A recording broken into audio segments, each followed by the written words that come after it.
예수님이 종종 비유라는 걸 하셨어요. 비유는 원어적으로 뜻이 뭐냐면 옆에 놓다, 옆에 유사한 것을 놓다라는 의미가 있어요. 그래서 주님이 설교하실 때에 어떤 하나님의 말씀을 전달하시기 위해 그와 유사한 상황을 설정해 주시고 비유를 드셨어요. 예를 들면 우리가 어떻게 하여야 영생을 얻으리까? 라고 묻는 사람에게 우리 주님이 비유로 드신 게 뭐냐면 선한 사마리아인 비유예요. 예수님에게 우리가 어떻게 하면 영생을 얻을 수 있습니까? 라고 물었을 때 강도 만난 사람이 있다고 하자. 그 사람 곁을 제사장이 지나가고 레위인이 지나갔다. 근데 그들은 그 강도 만난 사람을 도와주지 않았다. 그런데 어떤 사마리아인이 그를 발견하고 그를 여관에 데려주고 치료해 주었다. 누가 진정한 이웃이냐?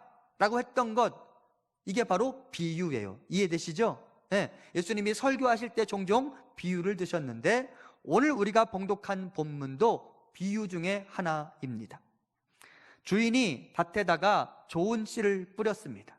그런데 그 주인이 잠자고 있을 때 원수가 와서 그 밭에 가라지를 뿌렸습니다. 여러분, 논에 발 담가 본 적 있어요? 서울 사람들 참 논에 들어가면 벼만 자라는 게 아니라 뿌리지 않은 피도 자라요. 그래서 어르신들이 그 피를 뽑죠. 잡초, 일종의 잡초를 뽑죠. 근데 그거는 저절로 자라는 거예요. 근데 오늘 본문에 보면 주인이 좋은 씨를 뿌렸는데 주인이 잠자고 있을 때 원수가 와서 가라지를 뿌렸다고 합니다. 이 이스라엘 사회에서는 독보리라는 게 있는데요, 이것은 좋은 곡식, 알곡의 영양분을 빼앗아갈 뿐만 아니라 누군가가 이 독보리를 모르고 먹어버리면 배탈이 나는 식물이라고 합니다. 그래서 이 밭을 관리하는 사람들이 주인에게 묻습니다. 이 독보리 지금 뽑아버릴까요? 주인이 말합니다. 혹시나 독보리 뽑다가 좋은 곡식도 뽑을까 염려가 되니까 추수 때까지 기다리자. 그리고 그 추수 때가 되면 독보리들만 단으로 묶고 알곡을 거두고 그 독보리들을 그때 제거하자라고 주인이 이야기합니다. 그리고 오늘 본문 이후의 다른 부분에서 예수님이 이 비유를 설명해 주십니다. 그러면 이 부분을 설명하신 예수님의 말씀을 통해 오늘 우리가 과연 우리가 믿는 하나님, 그리고 우리가 가지고 있다는 믿음이 무엇인지를 좀 살펴보고자 합니다. 먼저 이 비유에 등장하는 것들이 각각 무엇을 상징하는지 잠깐 보겠습니다. 첫 번째, 좋은 씨를 뿌리는 분은 예수 그리스도이십니다. 두 번째, 밭, 여기 등장하는 밭은 세상이고 그 세상에는 교회도 포함되어 있습니다. 자, 잘 들어야 합니다. 여러분, 밭에 가라지가 났습니다. 뽑혀야 할 가라지입니다. 알곡이 아니에요. 그런데 여러분, 지금 제가 이 세상에 교회도 포함되어 있다고 말씀드렸습니다. 그러면 교회 안에 가라지가 있을까요? 없을까요?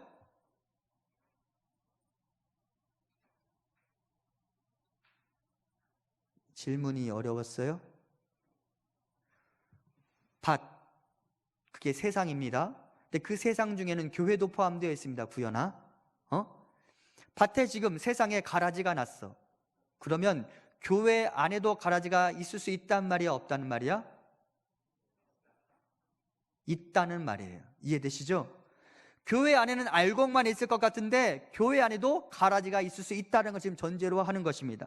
또한 가라지를 뿌린 원수는 마귀이며 좋은 씨는 천국의 아들들이며 가라지는 악한 자의 아들들입니다. 달리 말하면 세상에 악한 자의 아들들이 있을 뿐만 아니라 교회 안에도 악한 자의 아들들이 있을 수 있다, 없다?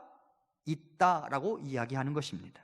자, 이것을 가지고 몇 가지 말씀을 나누도록 하겠습니다. 첫 번째, 천국은 사람입니다. 마태복음 13장 24절 우리 같이 봉독해 봅니다. 예수께서 그들 앞에 또 비유를 들어 이르시되 천국은 좋은 씨를 뿌리는 제 밭에 뿌린 사람과 같으니. 논리적으로 보면 조금 말이 안 돼요.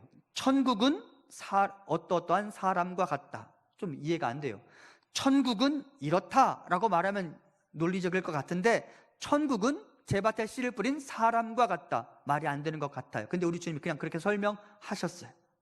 여러분, 천국은 장소의 문제가 아닙니다. 천국은 공간의 문제가 아닙니다. 천국 어디 있어요?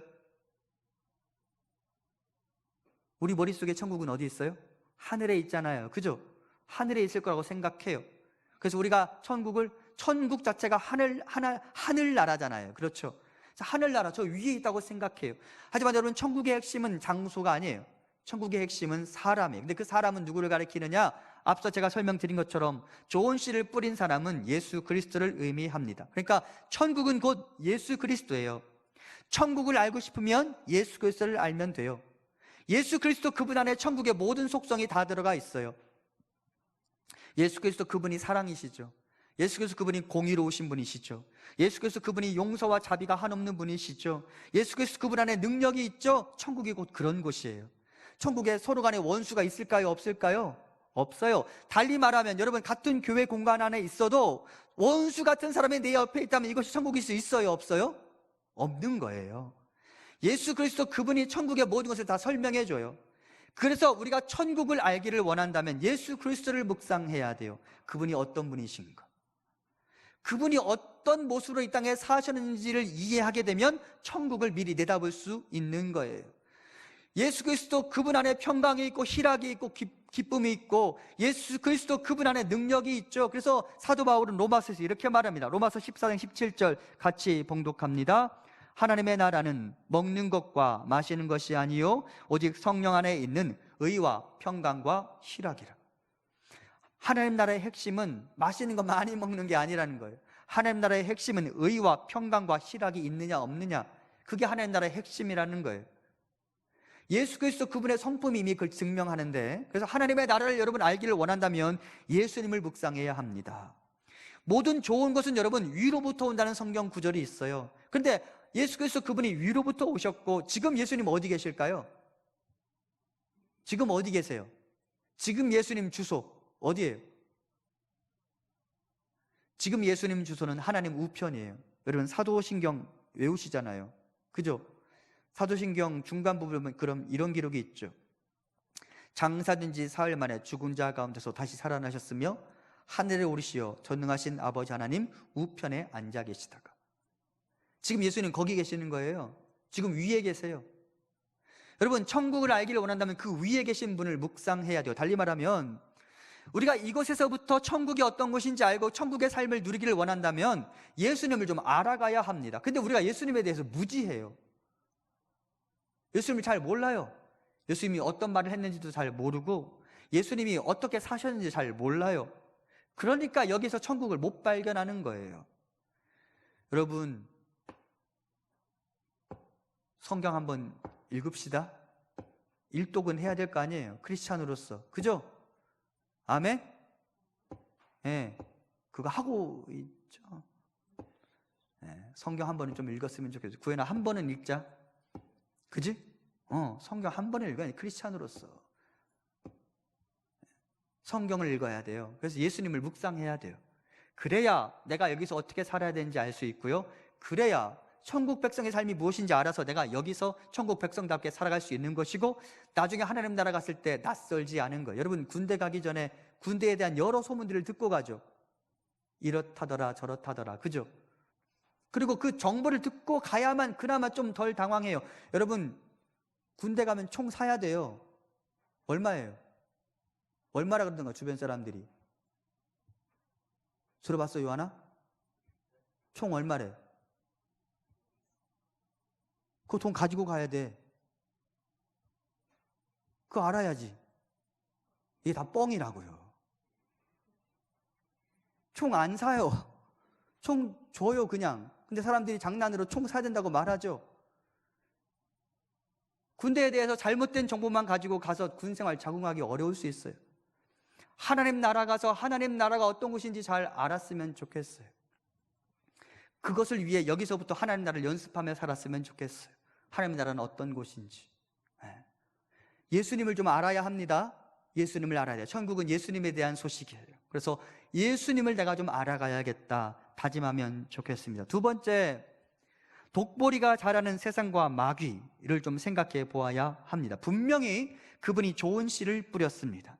주님이 좋은 씨를 뿌렸습니다. 그런데 밭을 나가보니까 독보리가 자라고 있는 거예요. 저절로 자란 게 아니라 누가 그 씨를 뿌렸다고? 독보리의 씨를 마귀가 뿌렸습니다. 농부들이 당황했어요. 분명히 좋은 씨를 뿌렸는데 왜 이런 것이 나는가? 여러분, 교회를 가만히 생각해 보세요.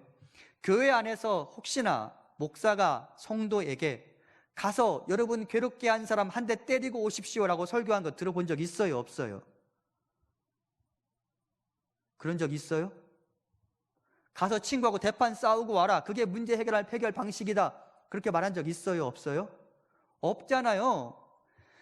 목사가, 제가 하나님도 아니지만 목사가 외치는 그 복음, 그 안에 나쁜 것이 없어요. 그런데 여러분, 우리 안에 나쁜 것이 자라요. 이상하게도 나쁜 것을 떨쳐버릴 수가 없어요. 이 주간에도 뭔가 좀 잘못된 생각들 하고 잘못된 행동들 하고 지금 여기 오셨잖아요. 그죠? 그거 어떻게 된 것일까요? 마귀가 원하는 거예요. 마귀가 우리 주변에 온갖 나쁜 생각들을 스쳐 지나가게 만들어요. 유혹들이 질비하게 만들어요. 그리고 나로 하여금 그걸 딱 잡게 만들어요. 그리고 그걸 생각하게 만들어요. 그리고 행동에 옮기게 만들어요. 다 마귀가 뿌리는 거예요. 여러분, 영의 세계가 있다는 사실을 알아야 합니다. 하나님의 나라가 있다는 사실을 알아야 합니다. 예수 그리스도 그분의 존재를 알아야 합니다. 여러분, 하나님에게 손이 있을까요? 없을까요? 찬이야, 하나님에게 얼굴이 있어? 없어? 이거 뭐야? 모세야, 하나님에게 얼굴이 있어? 없어?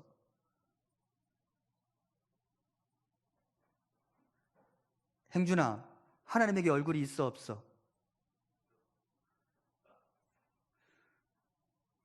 요한아, 하나님에게 얼굴이 있어? 없어?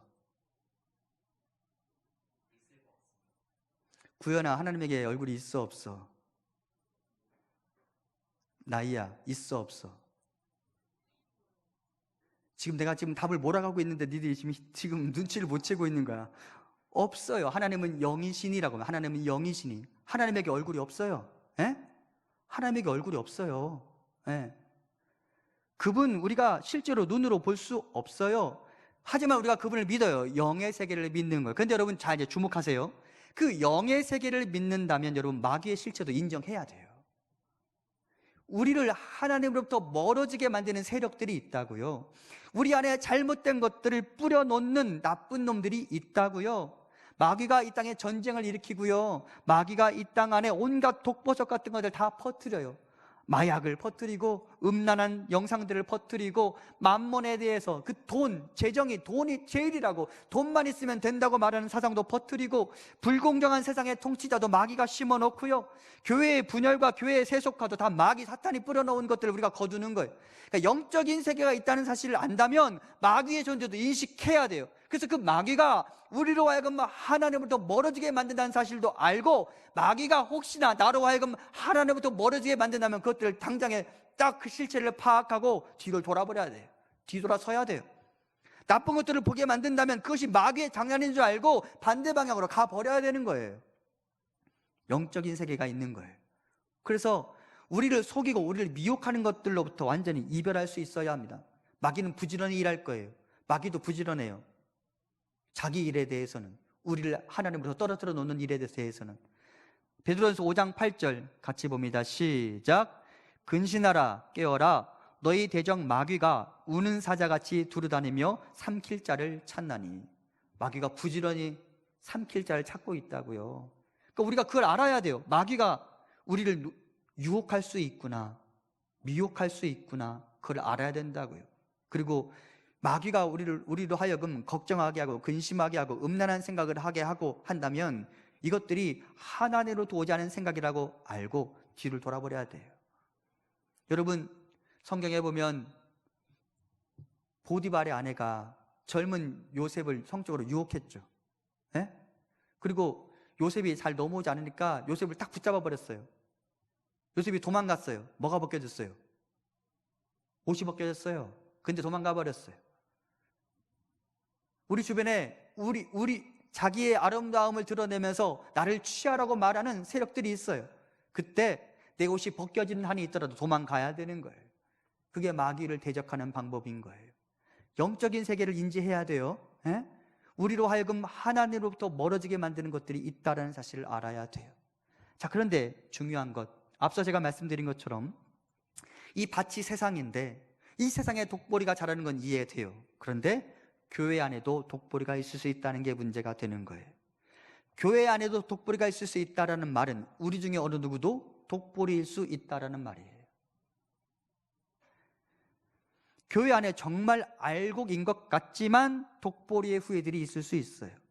나는 정말 크리스찬인 것 같다고 스스로 생각할 수 있지만 크리스찬이 아닌 사람도 있을 수 있다는 말이에요. 과연 우리 중에 몇 퍼센트나 신실한 크리스찬일까? 우리 중에 좁은 문, 좁은 길, 십자가의 길을 걷기로 다짐하고 정말 그 길을 걷는 사람은 몇 퍼센트나 될까? 정직하게 나를 들여다보고 나의 믿음에 대해서 점검해 보아야 합니다. 유튜브에 보면 폴 워셔라고 치면 폴 워셔라는 유명한 미국의 설교자가 뜰 거예요. 근데 그 폴 워셔의 설교가 상당 부분 우리말로 이렇게 자막으로 번역되어 있어요. 그래서 여러분들이 폴 워셔의 설교를 기회 되면 한번 들어보면 좋겠어요.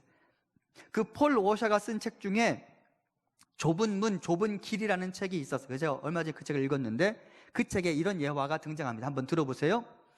어떤 설교자가 설교 시간에 늦어서 급하게 올라간 다음 이렇게 이야기했다고 하자. 형제들이여 절 용서하셔야 합니다. 왜죠? 제가 여기로 운전해오는 길에 고속도로에서 제 차 타이어에 펑크가 나버렸어요. 그래서 타이어를 바꾸려 하는데 바퀴 너트가 떨어져 버렸습니다. 저는 고속도로에 있다는 사실을 주지하지 못하고 달려나가 너트를 잡으려고 했습니다. 다행히 고속도로 중간에서 너트를 잡았죠. 그런데 제가 일어나려는 순간 나무를 실은 30톤짜리 트럭이 시속 160km로 달려오다가 절 치었어요. 그래서 제가 늦은 겁니다. 여러분, 이게 말이 돼요, 안 돼요? 30톤짜리 트럭이 시속 160km로 달려오다가 내가 부딪혔어요. 근데 내가 걸어서 지금 여기 올 수 있어요? 없어요? 없죠. 없죠. 분명히 이 사람은 완전한 거짓말쟁이거나 미치광이인 거예요. 자, 그럼 이제 이렇게 질문해 봅니다. 나무를 실은 30톤짜리 트럭과 하나님 중 누가 더 셉니까? 용진아, 하나님이 셀까? 트럭이 셀까? 그러면 안 되는데. 나무를 실은 30톤짜리 트럭과 하나님 중 하나님이 더 세죠. 그런데 우리가 상당 부분 그래, 잘했어, 맞아. 우리가 하나님과 만났다고 하는데도, 그 하나님과 부딪혔다고 하는데도 내가 이전에 나와 별로 다르지 않다면 그 사람은 아직 하나님을 만나지 않았을 가능성이 있습니다. 30톤짜리 나무를 실은 트럭, 160km 달려오는 트럭과 내가 부딪혔으면 내가 이 모습 이대로 있을 수 있어요? 없어요? 없어요. 없어요. 이전과 절대 같을 수 없어요. 그런데 하나님하고 부딪혔는데도 나는 여전히 이전과 똑같은 생각을 하고 이전과 똑같은 행동을 하고 이전과 똑같은 마음을 품고 살아간다면 이 사람은 거짓말쟁이거나 미치광이인 거예요. 달리 말하면 하나님을 만났다고 하면서도 하나님을 만나지 않은 사람일 수 있다는 말입니다. 가룟 유다 생각해보세요. 가룟 유다, 예수님 팔아 넘긴 사람이죠. 가룟 유다가 자기는 분명히 예수님을 만났다라고 자부했을 거예요. 하지만 여러분, 가룟 유다는 예수님을 만난 적이 없어요. 얼굴과 얼굴을 대면한 적은 있겠지만 진심으로 예수님과 부딪혀 본 적이 없어요. 그러니까 이전과 똑같이 거짓말하는 자요, 도둑질하는 자로 살았고 그 탐심에 못 이겨 예수님을 은 30에 팔아 넘긴 거예요. 예수님을 만났다고 생각했는지 모르지만 예수님을 만난 적이 없는 사람이죠. 폴 워셔가 그의 책에서 이렇게 이야기합니다. 지속되지 않는다면 그것은 하나님의 놀라운 역사가 아니다. 그것은 감정일 뿐이다. 혹은 다른 많은 것일 수 있다. 하지만 분명 하나님의 놀라운 역사는 아니다. 다시, 지속되지 않는다면 그것은 하나님의 놀라운 역사가 아니다.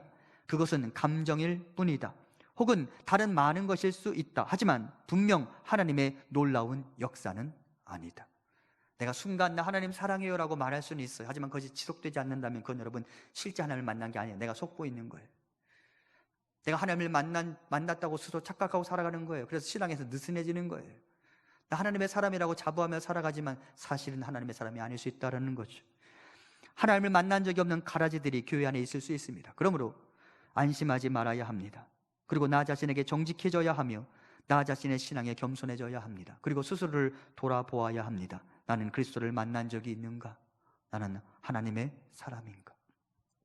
마지막 세 번째, 밭을 관리하는 사람이 독보리가 자라는 것을 보고 주인에게 말합니다. 지금 뽑아버릴까요? 주인이 말합니다. 놔두라고. 추수 때까지 기다려야 한다고. 왜 지금 뽑지 않을까? 왜 기다려야 할까? 왜 서둘지 말라고 말하는 것일까? 왜냐하면 독보리와 같은 사람, 지금 당장은 가룟 유다처럼 보이는 그 사람이 언제 어떻게 변할지 모르기 때문입니다. 주인은 그 날을 위하여서 하늘문을 열어두고 기다립니다. 그리고 그 기다림의 결과가 사도 바울 같은 사람이었어요. 예수님을 만나기 전에 사도 바울은 하나님과 원수인 사람이었어요. 그런데 그가 예수님을 만나자 완벽한 하나님의 사람으로 바뀌었어요. 성경에 등장하는 인물 중에 오네시모라는 사람이 있어요. 빌레몬의 종인데요, 이 사람이 빌레몬 주인의 돈을 훔쳐들고 달아난 사람이에요. 그리스도를 만나기 전에 그는 도둑질하는 자였어요. 그런데 그가 예수님을 만나고 나서 완전히 새로운 삶을 살았어요. 그리스도를 만나기 이전에 우리 중에는, 그리스도를 만나기 전에 바울, 그리스도를 만나기 전에 오네시모 같은 사람들이 있을 수 있어요. 하지만 그가 언제든 하나님을 만날 가능성이 있기 때문에 주인은 포기하지 않고 그 사람을 기다리는 거예요. 이해되시죠? 우리 모두가 지금은 내가 하나님을 만난 적이 있다고 스스로 자부할 수 없을 만큼 내 믿음이 너무 희미한 사람들이 있을 수 있어요. 목사님이 안 그래도 지금 내 믿음이 희미한데, 목사님이 우리 중에 어떤 이는 독보리일 수 있다고 말한다면 나 정말 예수님 믿는 사람일까라고 스스로 의심해보는 사람이 있을 수 있어요. 그럴 수 있어요. 하지만 여러분, 그렇다고 기회가 없는 건 아니에요. 돌아설 기회가 없는 건 아니에요. 하나님이 분명히 기회를 주실 거예요. 하나님 그때까지 지금 기다리고 계시는 거예요. 우리는 언제든지 돌아서면 되는 거예요. 이해되시죠? 여러분, 이제 말씀을 마무리하려고 합니다. 여러분, 이거 기억합시다. 나 분명히 예수님 만났다고 생각할 수 있는데 실제로는 예수님 만난 적이 없는 사람들이 있을 수 있어요. 나 분명히 어릴 때부터 하나님 열심히 사랑한다고 생각했고 나 하나님의 사람이라고 자부하면서 살았는데 나 하나님과 상관없는 사람일 수도 있어요. 정말 그럴 수도 있어요. 그러므로 나 자신에게 정직해져야 해요. 그리고 내 믿음이 진짜인지 확인해보고, 아직 아니라면, 그렇다고 하나님이 지금 당장 독보리를 제거하시는 게 아니니까 지금이라도 기회 삼아 하나님을 향하여 달려나가 보고 하나님 그분이 어떤 분인지를 좀 알아갔으면 좋겠어요. 그러기 위해 예수 그리스도를 묵상하셔야 합니다. 예수 그리스도가 어디 있어요? 여기 있어요. 여기 있어요. 그래서 이분을 묵상하고 이 책을 묵상하는 우리가 되었으면 좋겠습니다. 그분 원하시는 알곡의 열매를 거두는 우리 청년들 되었으면 좋겠습니다.